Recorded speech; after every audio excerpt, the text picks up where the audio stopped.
Hi everyone, thanks for tuning in to this month's educational video. Today, Harry and I are going to be talking about how investing has changed over the past several decades and how it's gotten quite a bit harder to achieve the same rate of return we may have taken for granted 20 years ago. We're also going to talk about setting expectations for your portfolio moving forward. Like David mentioned, investing has certainly changed from when I began my career as a financial advisor over 25 years ago. This has been documented by a recent study that examines what kind of portfolio you would need to own to average a 7.5% rate of return. Back in 1995, the bond market was absolutely fantastic as interest rates were declining from historic highs of the late 1980s. To earn a 7.5% rate of return in 1995, you could have all your money invested in bonds and experience very little volatility in doing so. 10 years later, in 2005, you could only have 52% of your money in bonds, and the remaining 48% had to be invested in a diversified equity and real estate portfolio.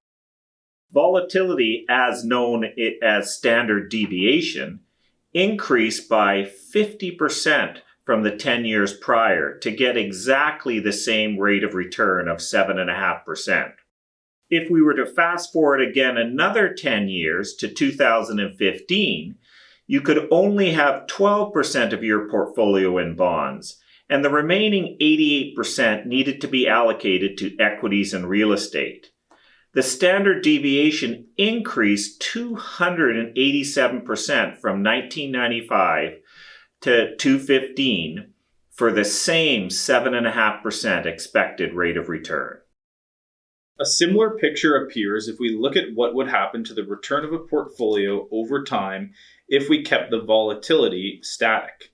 In 1995, as we know, a portfolio of diversified bonds would have delivered 7.5% return. In 2005, a portfolio with the same level of volatility would only deliver 6.5% return.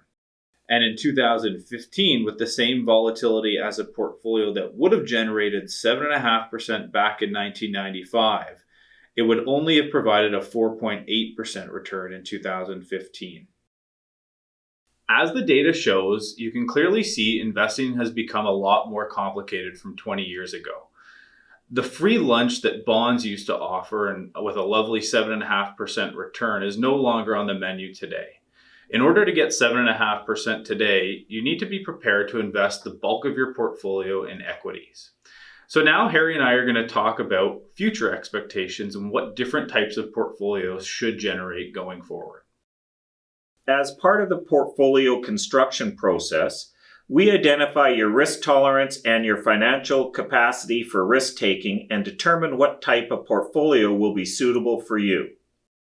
This chart provides a visual explanation in a general sense for how various types of portfolio asset allocations can be viewed from an expected risk versus return perspective. But when someone is told they are a conservative, moderate, or growth investor, it is not all too clear what that really means. So to help clarify this, we are going to show you a historical performance and variance of return among these different types of portfolios and tell you what we expect the future returns to be in these type of portfolios. Our clients typically fall into one of 6 general categories in terms of the type of portfolio that suits their risk tolerance. So I'll quickly walk you through those 6 different portfolios. The first would be a secure portfolio. And these are for clients who have an emphasis on preserving their capital. They'd be comfortable with 20% in stocks and 80% in bonds.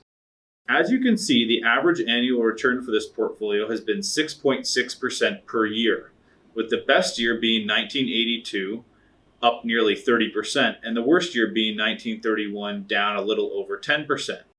The total years that posted a negative return were 12 of 91. Going forward, with where interest rates are currently, we don't expect the bond side of portfolios to perform as highly as they did in the past. And so the expected future average return for a secure portfolio such as this should only be about 3.75% per year going forward. Rather than walking you through each particular number going forward for all the different portfolios, you can see the ups and downs and the average returns. For a conservative portfolio of 30% stocks and 70% bonds, the average annual return has been 7.2%, but going forward, we expect the average return for a conservative portfolio to be 4.25%. For a moderate portfolio, the average annual return has been close to 8% at 7.8%, but going forward, we expect the average future return to be 4.75%. For a balanced portfolio, which is what most people fall into, the average annual return has been 8.7%, but going forward, we expect the average return to be about 5.5% from a balanced portfolio. For a growth portfolio, where you're investing roughly 80% of your portfolio in stocks and 20% in bonds, the average annual return has been 9.5%. But going forward, we expect the average annual return will be around 6.5%. And for an all equity growth portfolio, for those investors who are quite growth oriented, the average annual return has been a touch over 10% per year. And going forward, we expect that the average annual return should be 7% or more.